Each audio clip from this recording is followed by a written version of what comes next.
रण क्षेत्र देख रहे हैं आप। आपके साथ मैं हूं लावनी विनीत। रण क्षेत्र बेहद खास मुद्दा इसलिए खास क्योंकि दुनिया में कई जगहों पर रण क्षेत्र बना हुआ है, लेकिन इन्हीं रण क्षेत्रों के बीच में एक तस्वीर आज दुनिया के सामने उस वक्त आ गई जब दुश्मन भले ही देख रहे हो, दुश्मन जमाना है, लेकिन ये दोस्ताना, ये याराना पुराना कल भी था, आज भी है और आगे भी रहेगा। ऐसा हम इसलिए कह रहे हैं क्योंकि कल से लेकर आज तक मॉस्को से जो दोस्त आया है भारत का, उस दोस्त ने अपनी दोस्ती निभाने की प्रतिबद्धता, उसका संकल्प, उसका प्रण निभाते हुए आज भारत के साथ कदम से कदम मिलाने का जो मन बनाया, उसे लेकर महत्वपूर्ण समझौते भी हो गए हैं। यानी भारत और रूस दुनिया को एक नई दिशा और दशा उनके वैश्विक भविष्य के लिए देने को तैयार हैं। कल से लेकर आज तक हमने लगातार देखा, हर मोर्चे पर, हर कदम पर भारत का साथ निभाने वाला रूस और रूस का साथ निभाने वाला भारत किस तरीके से अपनी इस दोस्ती की गर्माहट को इस ठंड के मौसम में भी बरकरार रख रहा है। और ये गर्माहट नई ऊंचाइयों के साथ, नए आयाम के साथ, नई तस्वीरों के साथ दुनिया के सामने एक नए शक्ति संतुलन को भी स्थापित करती हुई नजर आ रही है। ऐसे समय में जब हम लगातार देख रहे हों कि जो पश्चिम देश है, और खासतौर से अगर हम अमेरिका की बात करें, जिस दादागिरी के साथ टैरिफ वॉर ट्रंप ने छेड़ा, तमाम अड़चनों के बावजूद, तमाम मुश्किलों के बावजूद, बिना परवाह किए हुए भारत ने यह बता दिया है कि भारत अपनी शर्तों पर आगे बढ़ता है और आगे बढ़ता रहेगा। ठीक उसी तरह से इसी भावना को साथ में लिए हुए रशिया के साथ जब ये इंडो रशिया समिट 2025 हो रहा है, जो कि 23वां शिखर सम्मेलन है, इस सम्मेलन में स्पष्ट हो गया, इस मुलाकात में स्पष्ट हो गया कि भारत और रशिया न केवल डिफेंस सेक्टर में बल्कि बहुआयामी सेक्टर्स में मिलकर साथ चलने वाले हैं। और यही वजह है कि 19 महत्वपूर्ण समझौतों पर करार हुआ है। और ये समझौते अपने आप में बताते हैं कि भारत केवल रक्षा क्षेत्र में आत्मनिर्भरता के साथ आगे नहीं बढ़ने वाला है, रशिया के साथ कदम से कदम मिलाता हुआ, बल्कि वो चाहे खाद्य सुरक्षा की बात हो, वो चाहे हेल्थ सेक्टर की बात हो, वो चाहे सांस्कृतिक एजुकेशन की आदान प्रदान की बात हो, हर मोर्चे पर, वो चाहे स्पेस सेक्टर की बात हो, हर मोर्चे पर, हर कदम पर भारत और रशिया साथ चलते रहेंगे।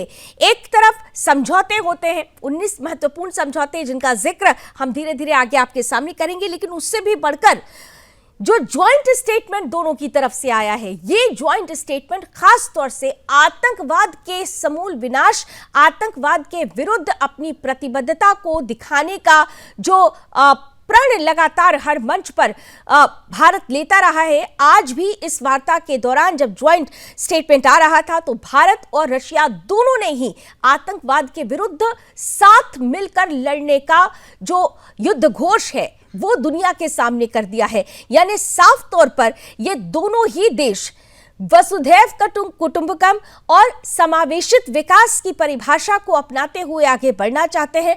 इसीलिए अगर आपने सुना हो तो प्रधानमंत्री नरेंद्र मोदी ने स्पष्ट रूप से कहा कि हमारी जो दोस्ती है वो ध्रुव तारे के जैसी है, यानी टिमटिमाहट कभी खत्म नहीं होने वाली है। और यही वजह है कि इस दोस्ती को लेकर दुनिया भर में चर्चा हो रही है। इस दोस्ती के मद्देनजर जो समझौते हुए हैं, जो खास तौर पर निर्णय लिए गए हैं, साझा विकास को लेकर जो निर्णय लिए गए हैं, साझा व्यापारिक उद्देश्य को लेकर जो निर्णय लिए गए हैं, 2030 तक अपने व्यापार को 100 अरब डॉलर्स तक बढ़ाने के लिए को लेकर जो निर्णय लिए गए हैं, वो अपने आप में ये बता रहा है कि भारत और रशिया दोनों साथ मिलकर चलते रहे हैं और आगे भी चलते रहेंगे। और कहीं ना कहीं से ये एक बहुत बड़ा साइलेंट सर्जिकल स्ट्राइक है अमेरिका की हेकड़ी पर, चाइना की विस्तारवादी नीति पर और पाकिस्तान के आतंक को पोषित करने की नीति पर एक बड़ा प्रहार भी है। हम इस पर खुलकर बात करेंगे। हमारे साथ विभिन्न क्षेत्रों के जो गणमान्य हैं, दिग्गज हैं, वो अतिथि कुछ ही देर में हमारे साथ जुड़ने लगेंगे। कराऊंगी उनसे आपका परिचय, लेकिन उससे पहले आइए आपको सुनवाते हैं प्रधानमंत्री नरेंद्र मोदी ने जब आज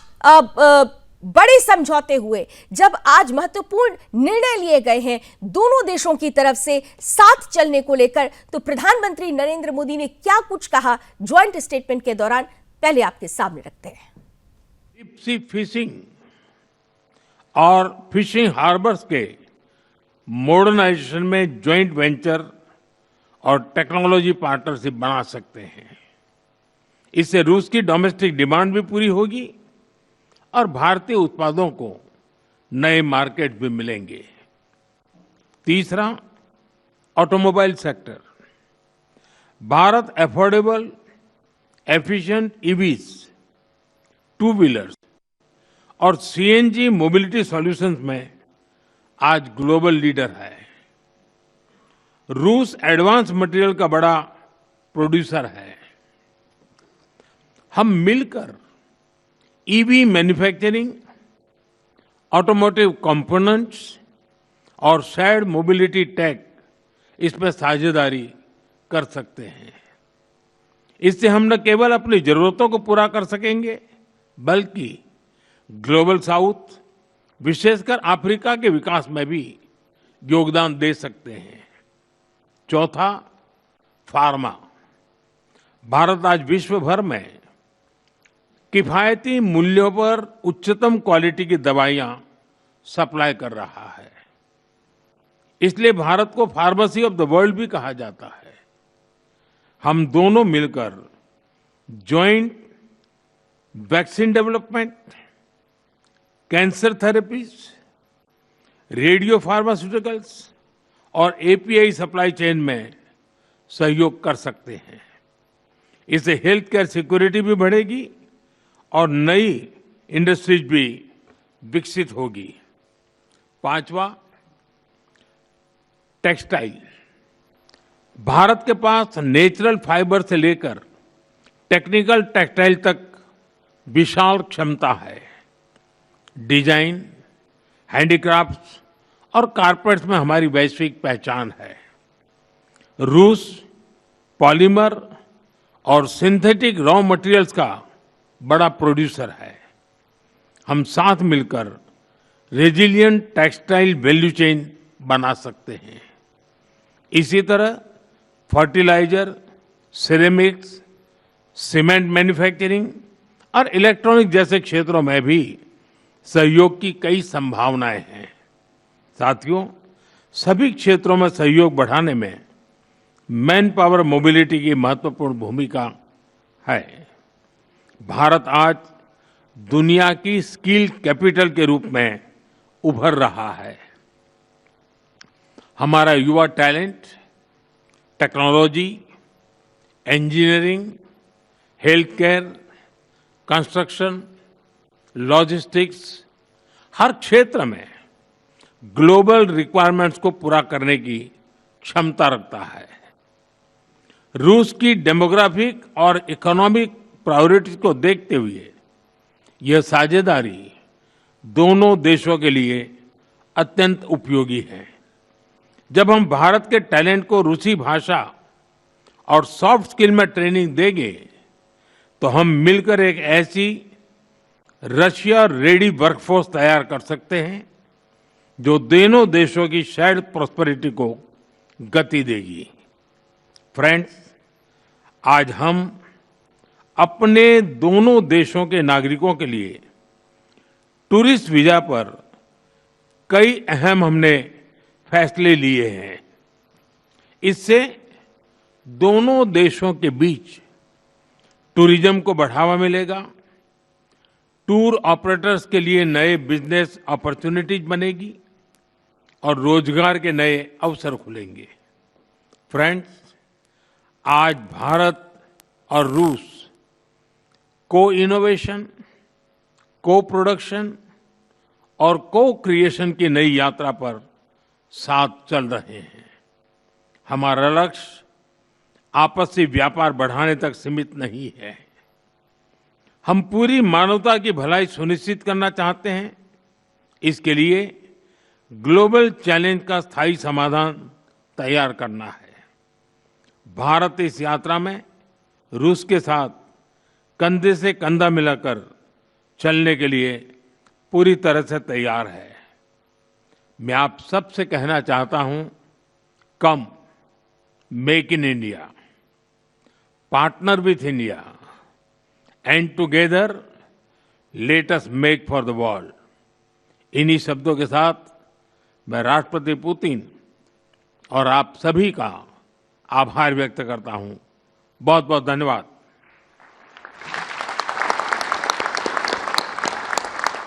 make in India, partner with India और साथ में मिलकर दुनिया के लिए बड़ा कुछ करने के लिए ये प्रतिबद्धता, ये संकल्प अपने आप में बहुत बड़े बड़े टोन सेट कर रहा है। किस तरीके से आने वाले समय में ये भारत के और रशिया के संबंधों के लिए और खासतौर से समेकित विकास के लिए महत्वपूर्ण समझौते साबित होंगे, आइए इसे समझते हैं। हमारे साथ आज का गेस्ट पैनल जुड़ चुका है। स्वागत करते हैं जाने माने डिफेंस एक्सपर्ट, हमारे साथ retired wing commander Pushkar Dwivedi sir जुड़ चुके हैं, बहुत स्वागत है। साथ ही साथ देश के जाने माने इकोनॉमिस्ट हैं हमारे साथ आकाश जिंदल सर जुड़ चुके हैं। आकाश जी बहुत स्वागत। जाने माने पॉलिटिकल एक्सपर्ट हमारे साथ जुड़ चुके हैं, सुरेंद्र स्वामी सर भी जा चुके हैं, सर आपका भी बहुत बहुत स्वागत।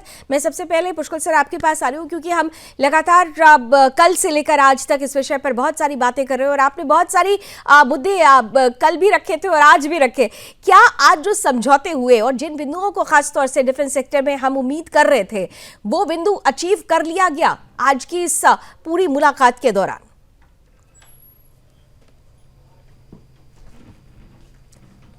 Unmute your device, sir, please. Unmute your device.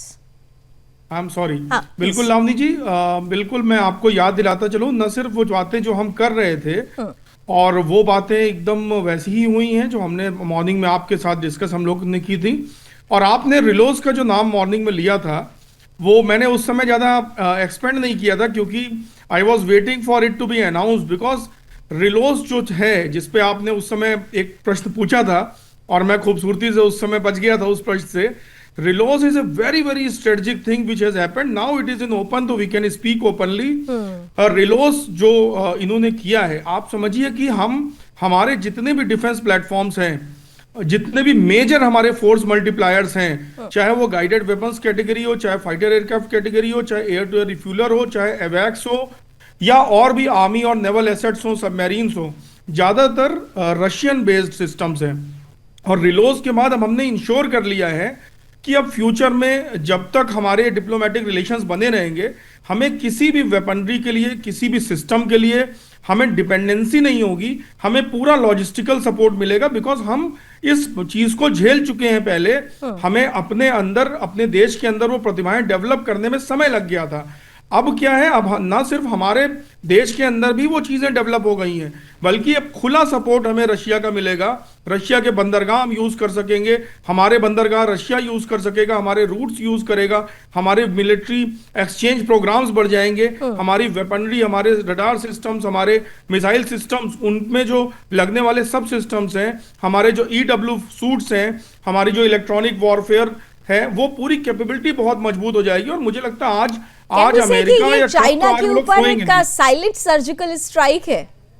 बिल्कुल बिल्कुल, अब ट्रम्प को तो नींद ही नहीं आएगी इस समय। बिल्कुल जी, चलिए तो बहुत अब धीरे धीरे स्टेप वाइज आगे बढ़ते हैं क्योंकि केवल डिफेंस नहीं, हम यहाँ पर वित्त को भी नहीं छोड़ सकते। और हमने तो देखा यहाँ पर इकोनॉमिक अफेयर्स मिनिस्टर भी आई हुई थी और आकाश जी मुस्कुराने भी लगे हैं। देखिए आकाश जी, बहुत कुछ था और कल जब हम बात कर रहे थे तो एक बहुत महत्वपूर्ण मुद्दा सामने आया था कि भारत के लिए ही नहीं, रशिया के लिए भी ये समझौते बहुत इंपॉर्टेंट होने वाले हैं। और जिस तरह से 2030 के लिए एक टोन सेट करने की कोशिश की गई है अलग अलग सेक्टर्स की अगर बात करें, तो आपको लगता है कि एक जो $100 का जो एक अचीव करने का टारगेट रखा गया है व्यापार को लेकर, द्विपक्षीय व्यापार को लेकर, आज के समझौते उसे भी अचीव करेंगे और भारत को दुनिया की तीसरी सबसे बड़ी अर्थव्यवस्था बनने की दिशा में भी ये मील का पत्थर साबित होंगे? बिल्कुल सही कहा आपने लावनी जी। प्रधानमंत्री मोदी साहब का टारगेट आपको बखूबी याद है, थर्ड बिगेस्ट इकोनॉमी, और उसकी तरफ हम बहुत तेजी से बढ़ रहे हैं क्योंकि ये प्रधानमंत्री मोदी साहब की ये एबिलिटी है। 8.2% जीडीपी ग्रोथ हमने यूएस टैरिफ्स के बावजूद अचीव किया है। अब जो रशिया के साथ टाई अप्स हुए हैं बहुत बहुत अच्छे हैं, बहुत बहुत फ्रूटफुल हैं। सबसे पहले तो देखिए पुतिन साहब का एक बहुत बढ़िया एक उनकी अप्रोच थी, उनका जो है एक पॉजिटिविटी के साथ आए थे। सबसे पहले तो अनइंटरप्टेड फ्यूल सप्लाई, इस बात का बहुत महत्वपूर्ण है, बहुत ज्यादा महत्व है क्योंकि आज यूएस डॉलर 90 रुपए से ऊपर पहुंच चुका है। ऐसे में ओपेक से अगर हम क्रूड ऑयल लेते रहते हैं तो हमारी इन्फ्लेशन बढ़ा सकता है, हमारा डेफिसिट बढ़ा सकता है। तो आज की तारीख में बहुत इंपॉर्टेंट है कि रशिया से हमें सस्ता क्रूड मिले और रुपी टर्म्स में मिले, जैसे कि हमें पहले मिलता है, तो वो हमारे लिए बहुत फायदेमंद होगा। तो अनइंटरप्टेड फ्यूल सप्लाई हिंदुस्तान और रशिया की मित्रता बढ़ाएगा और साथ हिंदुस्तान की इकोनॉमी को और बड़ा बूस्ट देगा। उसके अलावा बात यहां से तो शुरुआत होती है। You have very rightly said Lavani ji, $100 billion के ट्रेड का टारगेट किया जा रहा है और आप देखिए कितने डाइवर्स एग्रीमेंट हुए हैं।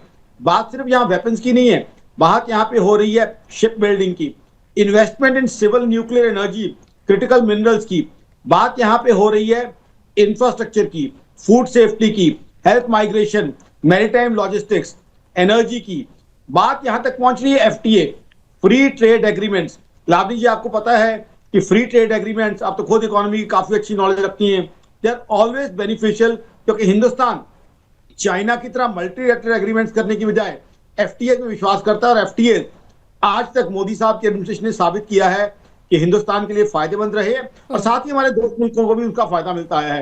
तो आई थिंक बहुत पॉजिटिविटी है, इकोनॉमी को इसका बहुत बहुत फायदा मिलेगा। ठीक है, वो फायदा एक दो दिन हफ्ते में नहीं मिलेगा, आने वाले कई सालों में मिलेगा, लेकिन मोदी साहब तो जाने जाते हैं लॉन्ग टर्म और विजनरी प्लानिंग के लिए। यही मोदी साहब का थीम था जब 2014 में आए थे, इंफ्रास्ट्रक्चर ग्रोथ, कैपिटल इन्वेस्टमेंट, जिसका आज हमें देश को फायदा मिल रहा है। तो कहीं ना कहीं हिंदुस्तान की इकोनॉमी को बहुत फायदा मिलेगा, हिंदुस्तान और रशिया की मित्रता बहुत बढ़ेगी, जो डेकेड्स ओल्ड फ्रेंडशिप है वो उसका रंग और भी चोखा हो जाएगा। तो ये जो एफटीए की तैयारी है, ये माना जाए कि यूएस और ईयू के लिए जो एक बहुत बड़ा चैलेंज बनकर ये आएगा। मुझे लगता है कि अब ट्रंप साहब को नींद नहीं आने वाली, कम से कम इस परिस्थिति को देखने के बाद। तो कुछ सोचा उन्होंने कुछ और था, लेकिन हो कुछ और रहा है। बिल्कुल, ट्रंप साहब तो देखते रह गए कि हो क्या गया। देखिए, ट्रंप साहब ने हमारे ऊपर टैरिफ लगाए, टैरिफ के बावजूद हमने रिकॉर्ड बनाया 8.2% जीडीपी ग्रोथ का। अब देखिए जिस तरह के टाई अप्स हो रहे हैं और जिस तरीके से रशिया और हिंदुस्तान की दोस्ती बढ़ रही है, तो ट्रंप साहब तो कहीं ना कहीं देखते रह गए। यूरोप ने भी जो है हिंदुस्तान के बारे में कुछ बिटरनेस यहां जाहिर की थी। हालांकि यही यूरोप रशिया से गैस लेता आया था, बट हिंदुस्तान को लेके बोला गया, जब यूएस ने हम पे टैरिफ लगाए तो बोला कि हम रशिया से क्रूड ऑयल ले रहे हैं। अरे रशिया से क्रूड ऑयल ले रहे हैं, हमें डिस्काउंटेड रेट पे मिल रहा है, रुपये हमारा एक्सेप्ट कर रहा है। ट्रंप साहब की सबसे बड़ी दिक्कत, सबसे बड़ा फियर लावनी होगा डी डॉलराइजेशन। डॉलर का वर्चस्व इससे और घट जाएगा। कहीं ना कहीं आप देखिए आरआईसी, जिसकी बात पिछली बार हमने की थी लावनी, रशिया, इंडिया, चाइना, अगर ये प्रॉक्सिमिटी बढ़ती है, रुपी रूबल के साथ रुपी युआन ट्रेड शुरू हो जाता है, तो डी डॉलराइजेशन और ज्यादा तेजी के साथ बढ़ेगी। और डी डॉलराइजेशन अमेरिका की इकोनॉमी के लिए बहुत बड़ा खतरा है। बिल्कुल, उसका जिक्र भी कर चुके हैं कि डॉलर का वर्चस्व रखना है। और आगे 10 सेकंड और लूंगा, और अगर ब्रिक्स करेंसी की तरफ बात बढ़ गई, हालांकि उसमें कुछ अड़चने भी हैं, तो आप सोचिए क्या होगा। मेरे हिसाब से तो दुनिया का जो है ग्लोबल जो इक्वेशन है टॉप इकोनॉमीज का, वो बदलने वाला ये समिट है।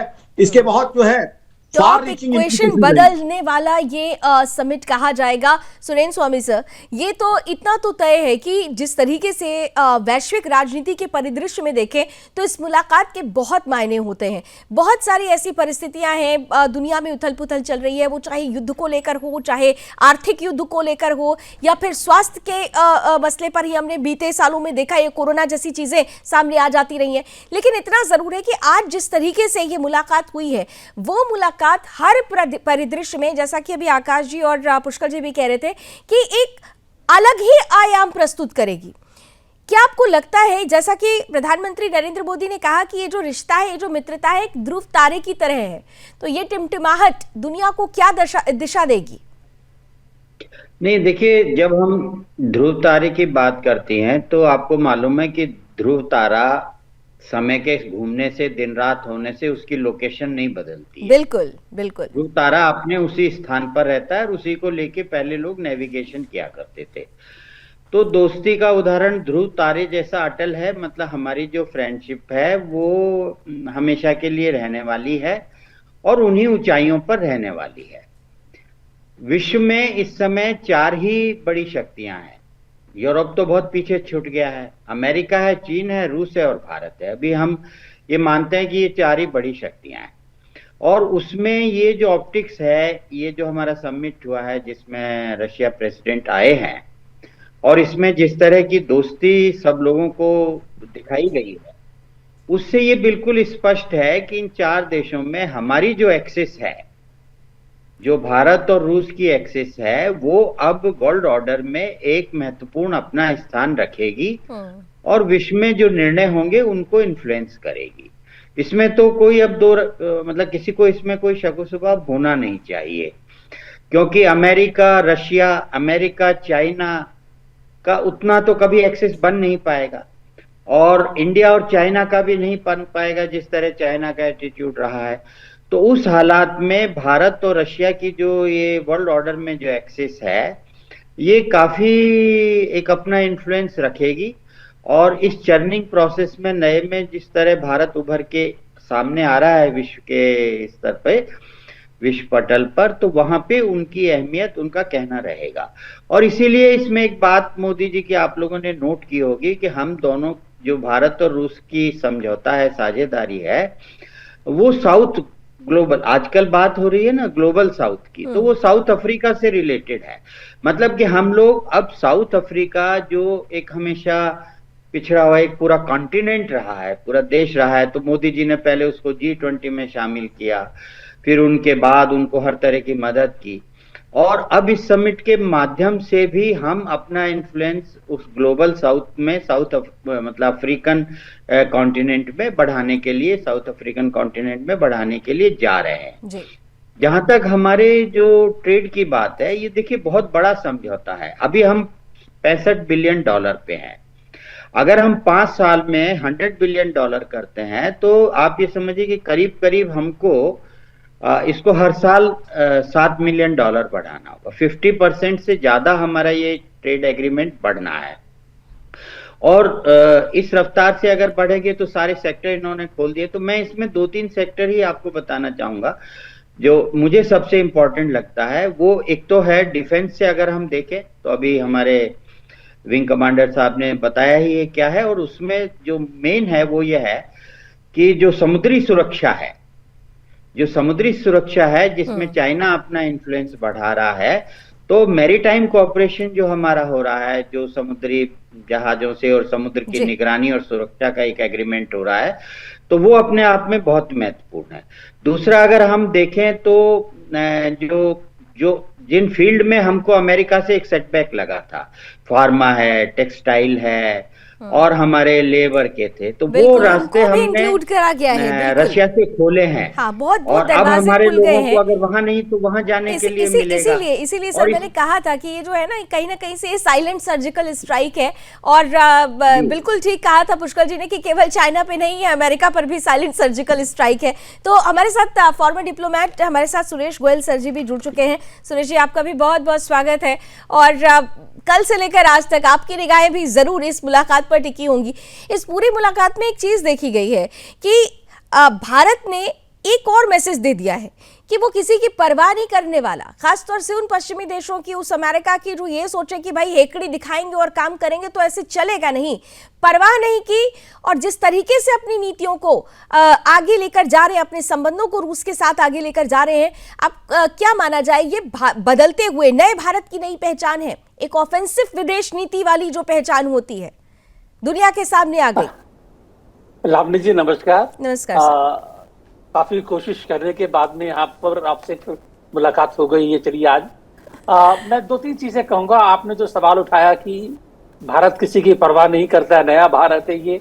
देखिए, मैं एक डिप्लोमेट होने के नाते मैं थोड़ा जरा किसी और तरीके से इसको देखना चाहूंगा, अगर आप मेरे को इजाजत दें। जी प्लीज। देखिए, बात यह है कि जो ये वैश्विक परिप्रेक्ष्य है, ये जो कॉन्टेक्स्ट है, ये बहुत तेजी से बदलते हैं। ये आप ये देखिए कि ट्रंप के राष्ट्रपति बनने से पहले जो भारत के और अमेरिका के संबंध चल रहे थे बाइडेन के टाइम से, जब ये ट्रंप प्रेसिडेंट बन के आए थे, तब भी शुरू में ये लगा था कि क्योंकि मोदी साहब और ट्रंप के संबंध काफी अच्छे हैं तो हमारे रिश्ते काफी मजबूत होंगे।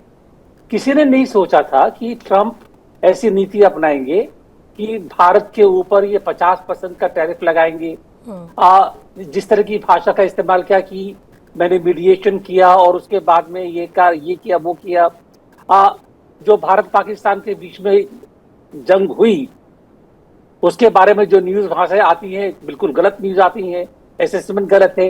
किसी को अंदाजा नहीं था, ये किसी को ये अंदाजा नहीं था कि इंडो पैसिफिक स्ट्रेटेजी जो बनाई गई थी वो इंडो पैसिफिक स्ट्रेटेजी और क्वाड, चाइना का जो खतरा था इंडो पैसिफिक में, उसको ये साउथ चाइना सीज में, ईस्टर्न पैसिफिक में उसको डील करने के लिए बनाई गई थी।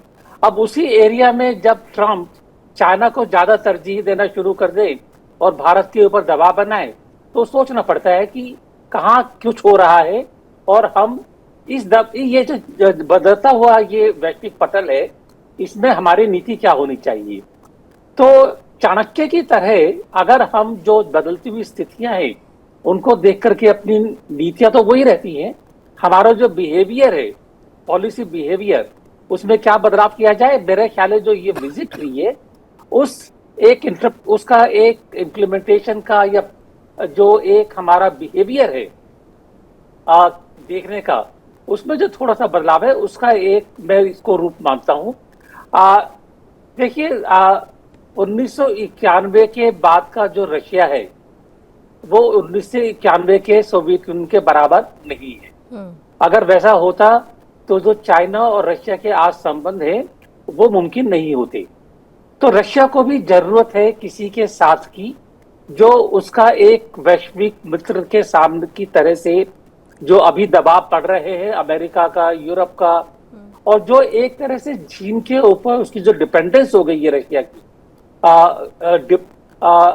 स्ट्रेटेजिक तौर पर कि उसके ऊपर और क्या ऑल्टरनेटिव हो। कोल्ड तो वॉर ये सब स्टेटस देखकर कहेंगे इसे, क्या इसे कोल्ड जी। वॉर स्टेटस कहेंगे रशिया का? जी नहीं भाई, कोल्ड वॉर खत्म हो गई। अब ये कोल्ड वॉर नहीं, ये कॉन्टेस्ट चल रहा है। इसे global rivalry, global contest for influence. तो जो ग्लोबल जो हेलो हाँ प्लीज कंटिन्यू प्लीज 20 सेकंड्स। तो जो ये ग्लोबल कॉन्टेस्ट फॉर इन्फ्लुएंस और ग्लोबल कॉन्टेस्ट फॉर पावर चल रहा है उसमें रशिया देखता है कि भारत का साथ उसके लिए काफी अहम है। भारत भी देखता है कि जो ये अमेरिका की नीतियां बदल गई हैं, जो अमेरिका का तरीका बदल गया है, उसको देखते हुए हमारे लिए भी रशिया का साथ बहुत जरूरी हो गया है।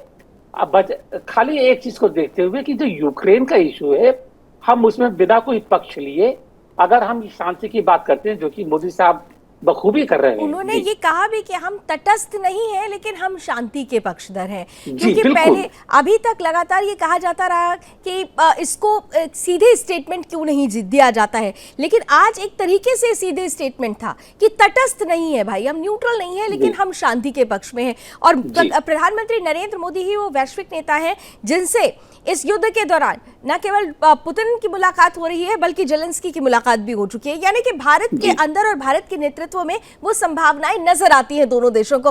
पुष्कर जी आपके पास आ रही हूँ।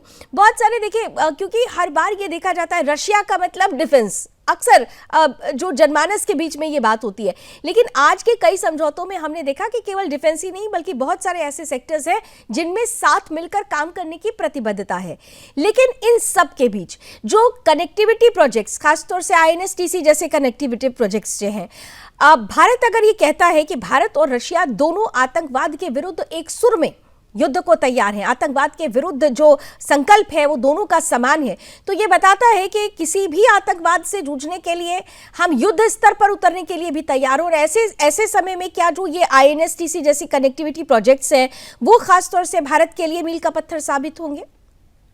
लावनी जी बहुत इंपॉर्टेंट क्वेश्चन है आपका। देखिए INSTC और दूसरा चेन्नई व्लादिवोस्तोक मैरीटाइम कॉरिडोर, ये दोनों न सिर्फ आतंकवाद के खिलाफ लड़ने की कमिटमेंट को दिखा रहे हैं बल्कि चीन को एक करारा जवाब है कि चीन के पास इंस्ट्रूमेंट ऑफ वॉर क्या है भारत के खिलाफ, इकोनॉमिक एक है और दूसरा यहाँ पर प्रमोट करना टेररिज्म को थ्रू पाकिस्तान, इन्फिल्ट्रेशन को बढ़ाना और नेक्सलाइट जो टेररिज्म है उसको बढ़ाना।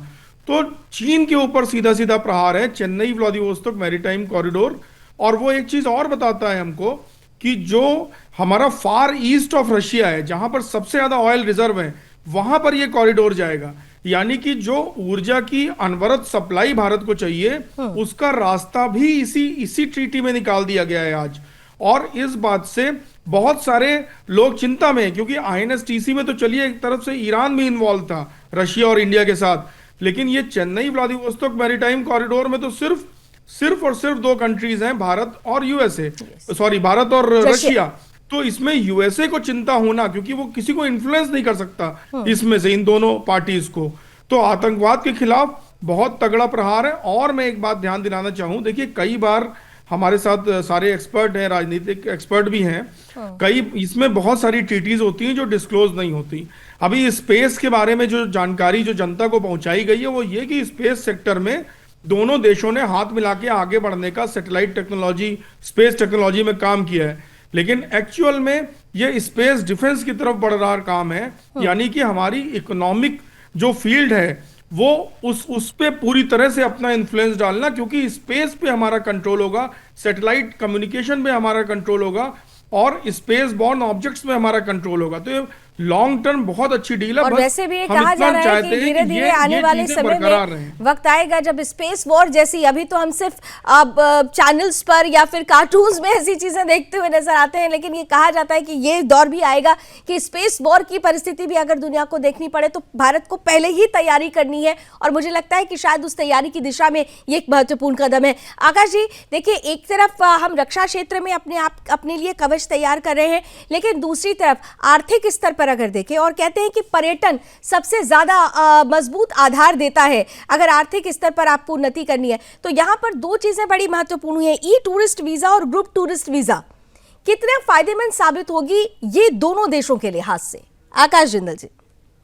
बहुत बहुत फायदेमंद साबित होगी। और उससे पहले एक और चीज कहना चाहूंगा, आज मैं कई ग्लोबल चैनल पे था लावनी जी, और एक बहुत बढ़िया चीज मुझे लगी, US has been keenly observing, US has been watching. तो बड़ा अच्छा लग रहा था कि हिंदुस्तान एक्शन मोड में रशिया के साथ दोस्ती में, और यूएस वॉच कर रहा है, ऑब्जर्व कर रहा है, मॉनिटर कर रहा है। ये यूएस कब से वॉच करने लग गया? ये तो ग्लोबल स्टेज का सुपर एक्टर हुआ करता था, अब ये बैठ के वॉच कर रहे हैं, दर्शक बने हुए हैं, तो बड़ी प्रसन्नता मिल रही है। तो जो मैं बात कर रहा था ग्लोबल, हमारे यहाँ कहा जाता है ना, भय बिन होत न प्रीत, तो ये वही भय है जो आज अमेरिका को समझ में आ रहा है। भारत को छेड़ने का क्या नतीजा होता है? वो टकटकी लगा के देखने लगे हुए अमिताभ बच्चन तो आज हम बने हुए हैं। तो कहीं ना कहीं हालात ये हैं कि सेकेंड वर्ल्ड वॉर से हम सबको पता है, पहले इंग्लैंड और फ्रांस सुपर पावर्स होते थे, सेकेंड वर्ल्ड वॉर के बाद यूएस आगे आया, रशिया आगे आया, उसके बाद जापान इकोनॉमिक पावर बना, चाइना बना। अब हिंदुस्तान का वक्त क्लियरली दिखाई दे रहा है। हिंदुस्तान की इकोनॉमी, हिंदुस्तान की माइट 8.2% जीडीपी ग्रोथ तो हो ही गई, जीएसटी कलेक्शन के रिकॉर्ड भी हो गए, क्लियरली दिख रही है। और हिंदुस्तान एक्शन मोड में है, रशिया के साथ दोस्ती करके, और ग्लोबल महाशक्तियां अब दर्शक बनके, स्पेक्टेटर बनके हमारी मूव्स को देख रही हैं। तो कहीं ना कहीं हिंदुस्तान की ये तरक्की दिख रही है। दूसरा आपने बताया टूरिज्म, बिल्कुल आपने बहुत सही कहा, टूरिज्म बहुत बहुत बड़ी इकोनॉमिक ग्रोथ बनाता है। और टूरिज्म से क्या है, पीपल टू पीपल टाइज बहुत बढ़ती हैं। अगर आप ग्लोबल इकोनॉमी को देखें, जिन कंट्रीज में टूरिज्म प्रॉस्पर हुआ, लोगों का आना जाना शुरू हुआ, तो लोग मिले तो व्यापार बढ़ा, लोग आपस में मिलते हैं, होटल्स में रहते हैं, रेस्टोरेंट्स में खाते हैं, वहां के कल्चरल शोज देखते हैं, तो आपस में व्यापार की अपॉर्चुनिटीज खुलते हैं। तो बात टूरिज्म की वहीं तक नहीं है, टूरिज्म से तो फॉरेक्स अर्न होगा, डॉलर जो हमारे लिए तकलीफ बना हुआ है 90 रुपए, वो कम होगा, हमारे फॉरेक्स रिजर्व बढ़ेंगे, इकोनॉमी बढ़ेगी, एम्प्लॉयमेंट बढ़ेगी। लेकिन टूरिज्म के थ्रू, कल्चरल एक्सचेंज के थ्रू जो बिजनेस और इकोनॉमी की अपॉर्चुनिटीज मिलती हैं, जब आपस में 3 दिन 4 दिन लोग आपस में साथ रहते हैं, बातचीत करते हैं, भोजन करते हैं, इकोनॉमी के बारे में जानते हैं, तो बिजनेस का ग्रोथ जो है वो बहुत अच्छा हो जाएगा। इकोनॉमिक एक्टिविटी दोनों देशों के बीच में बहुत बढ़ जाएगी, और वो इकोनॉमिक एक्टिविटी जब बढ़ेगी, ग्लोबल ट्रेड बढ़ेगा। हिंदुस्तान को जो थोड़ा बहुत नुकसान हुआ है, क्योंकि थोड़ा बहुत नुकसान हुआ है हमें यूएस टैरिफ की वजह से, कुछ एक्सपोर्ट्स हमारे कम हुए, हालांकि हमने बड़ी समझदारी के साथ एक्सपोर्ट डाइवर्सिफिकेशन कर ली है, बट फिर भी मेरी ऑर्गेनाइजेशन akashjindal.in का मानना है जो थोड़ा बहुत एक्सपोर्ट्स कम हुआ है शॉर्ट टर्म के लिए, वो कहीं ना कहीं बढ़ेगा। और एक और प्रेडिक्शन लावनी जी आज मैं करके जाना चाहता हूं आपके प्लेटफॉर्म में, और 15 दिन में देख लीजिए वो आपके सामने सही साबित होगी। अब हिंदुस्तान और यूएस की ट्रेड डील भी बहुत जल्दी हो जाएगी। जिस ट्रेड डील का इंतजार लावनी जी, आप, मैं और हिंदुस्तान का बहुत से लोग जो हिंदुस्तान से प्रेम करते हैं 2 महीने से वेट कर रहे हैं। अब देखिए 15 दिन के अंदर मैं प्रिडिक्शन कर रहा हूं यूएस आगे आएगा और शायद 15% टैरिफ पे वो ट्रेड डील भी हो जाए। तो इसके डायरेक्ट बेनिफिट तो मेरे मित्रों ने बहुत बताए हैं, मैं अपने मित्रों का बहुत सम्मान करता हूं। इनडायरेक्ट बेनिफिट भी बहुत मिलने वाले हैं। कई देशों को लगेगा अरे ये क्या हुआ, हम कहीं लेफ्ट आउट ही ना रह जाएं। ये जो ग्लोबल ग्रोथ हिंदुस्तान में आ रही है, जो ग्रोथ का सेंटर बना हुआ हिंदुस्तान, उस ग्लोबल ग्रोथ के जो है केक से हम वंचित ना रह जाएं, हम भी बिल्कुल, जाके हाथ ठीक मिला है। लें। यानी और मेरा यानी इच्छा है बिल्कुल किस तरह आप बिल्कुल जानती हैं। आपने ठीक कहा। यानी कि एक तरह से सुरेश सर, यानी एक तरह से हम ये कह दें कि अभी तक या तो हम अलाइंड या नॉन अलाइंड की बात करते थे कि देश या तो ऐसे रहेगा, लेकिन मुझे ऐसा लगता है कि अब जो परिस्थिति है वो इंडिया अलाइंड युग की शुरुआत अगर इसे कह दें तो गलत नहीं होगा, अगर सारी चीजों को समेकित रूप से देखा जाए तो। सुरेश जी। बहुत ज्यादा हो जाए ना तो दूध में उबाल आकर के वो दूध भी भगोने से बाहर निकल जाता है। तो मेरा कहने का मतलब ये है कि हम एक ताकतवर देश की तरफ आगे बढ़ रहे हैं, लेकिन मैं थोड़ा सा इस मामले में थोड़ी सी समझदारी, हमारे बुजुर्ग ये कह गए हैं कि जो काम करो समझदारी से करो।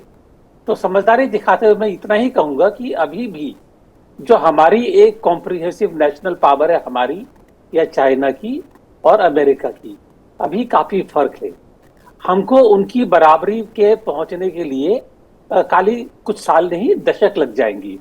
तब तक हमको कूटनीति और ताकत दोनों को बराबर में सम्मिश्रण करके ठीक से समझदारी से काम में लेना होगा। तो उसमें मैं दो चीजें कहूंगा खाली कि अभी हमें जरूरत यह है कि जो हमारा दोस्त बनके हमारे साथ में कर सकते हैं, चाहे वो चीन हो या अमेरिका हो या रशिया हो, साथ में लेकर के चलें। हमारा लक्ष्य है कि एक बड़ी ताकत के रूप में उभरना है, उसमें फासला है, तय करना है।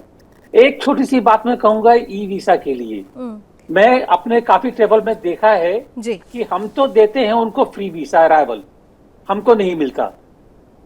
तो रशिया के केस में मैं यही गुजारिश करूंगा, मैंने पढ़ा नहीं है पूरा, कि हमको भी जो इंडियन वहां पहुंचे उनको भी वीसा ऑन अराइवल या 30 दिन का ई वीसा मिलना चाहिए बस। जी सुरेंद्र स्वामी सर, सबब करेंगे किस तरीके से? अनम्यूट कर कोई लीजिए। हाँ। डिप्लोमेटिक तरीके से कहना चाहूंगा कि हम किसी की परवाह नहीं करते, ये कहना गलत है। हमारी जो कल्चरल और जो हमारी विरासत की नीति है विश्व बंधुत्व की, वो ये है कि मैं आप लोग बहुत रिस्पेक्टेबल है, लेकिन मैंने ये शब्द इसलिए इस्तेमाल किया क्योंकि भारत की नीति को अभी तक आप लोग मुझसे ज्यादा जानते समझते हैं, डिफेंसिव रही है सर। और हम लोगों ने इस 10 साल में बहुत महत्वपूर्ण चेंजेस देखे हैं, जब कई बार कहा जाता है कि कुछ चीजों पर ऑफेंसिव होने की जरूरत होती है, और वो जरूरत को देखते हुए वो नीतियां ऑफेंसिव हुई। और इसीलिए मैंने कहा कि वो परवाह नहीं होगी, क्योंकि हम साथ में 65% युवा देश है सर। हमारे अगर स्किल डेवलपमेंट की बात की जाए, हमारे तमाम जिस तरीके से हमने ग्रोथ की है, कोरोना के काल में भी जो हमने ग्रोथ की है, उसके बाद ये कहना बहुत जरूरी हो जाता था। नहीं लावनी जी, आपकी बात ठीक है, लेकिन हमारी जो नीति पे अभी मोदी जी चल रहे हैं जी, वो ये है कि हम सबकी परवाह करते हैं, सबके अच्छे के लिए सोचते हैं, सबको साथ लेके चलना चाहते हैं। हम उस यूरोप और अमेरिका या चाइना देशों की तरह नहीं हैं जो कि लोगों को ब्लैकमेल करना चाहते हैं या लोगों को बुली करना चाहते हैं। तो इसकी वजह से हमारे मोदी जी की जो एक क्रेडिबिलिटी इंटरनेशनल एरेना में बन रही है, उसके पीछे मुख्य कारण ये है कि हम निस्वार्थ भाव से पूरी देश के लोगों की भलाई के लिए चलना चाहते हैं। अब जो ये अपनी सारी बातें तो सब लोगों ने इसमें कवर कर ही दी हैं। अब देखना यह है कि धीरे धीरे आगे ये डील किस तरह से आगे बढ़ेंगी, किस किस फील्ड में लोगों को आगे बनेगा। और ये भी सच होता है कि ये जो एग्रीमेंट्स होते हैं, विश्व बहुत जल्दी चिंता मुक्त होगा, ये कहा गया है। तो क्या ये एक बहुत बड़ा संकेत है कि युद्ध रुकने वाला है, रुक सकता है? जी नहीं, देखिए युद्ध रुकने का तो ऐसा है ना कि जब तक नाटो यूक्रेन को सपोर्ट कर रहा है, अमेरिका उनको अस्त्र शस्त्र दे रहा है, तब तक कैसे रुकेगा युद्ध? जब तक यूरोप घुटने नहीं टेकेगा तब तक यूक्रेन युद्ध का रुकना मुझे नहीं लगता कि इतना आसान है कि इतनी जल्दी से वो रुक जाएगा। और जो बेसिक इश्यू है वो तो वही है ना कि रशिया और यूक्रेन के बीच में जो सारे नाटो देश उसके सर पे आके बैठना चाहते हैं, तो जी। रशिया उनसे बचना चाहता है। हम्म। तो इसलिए मुझे नहीं लगता है कि इतनी जल्दी वहां पे कोई युद्ध ठीक है, रुकने जल्दी की नहीं, बात लेकिन है। समाधान जरूर निकलेगा, क्योंकि भारत ने कहा है कि वो जी। हमेशा ही शांति का पक्षधर रहा है। बहुत बहुत जी, जी। धन्यवाद, आप सभी ने बहुत दिल खोल कर आज इस मुद्दे को हमारे देश के और व्यूवर्स के सामने रखा है, क्योंकि ये महत्वपूर्ण हो जाता है जब कभी भी इस तरीके के बड़ी विजिट्स होते हैं, बड़े समझौते होते हैं, उनका उस समय जब चर्चाएं होती हैं तो तत्कालिक प्रभाव नहीं बल्कि दूरगामी प्रभाव के लिहाज से उन पर चर्चा होनी चाहिए। और मुझे लगता है कि आज हमारे जितने भी गेस्ट थे सभी ने आपके सामने वो अलग अलग पहलू रखने का प्रयास किया जो खास तौर से मोदी पुतिन महामुलाकात के बाद आने वाले भविष्य की, आने वाले वैश्विक राजनीति, वैश्विक परिदृश्य के भविष्य की दिशा और दशा को बताने वाले हैं, उसको बहुत क्लियरली आपके सामने रखा। तो दुश्मन भले ही जमाना हो, यह भी एक मैसेज गया कि दोस्ताना पुराना था लेकिन ये नए आयाम के साथ अटल रहेगा, अडिग रहेगा, ये साथ लगातार बढ़ता रहेगा। बहुत बहुत धन्यवाद हमारे साथ जुड़ने के लिए। रणक्षेत्र में अभी बस इतना ही। देश और दुनिया की तमाम खबरों के लिए आप जुड़े रहिए सुदर्शन न्यूज के साथ। जय हिंद।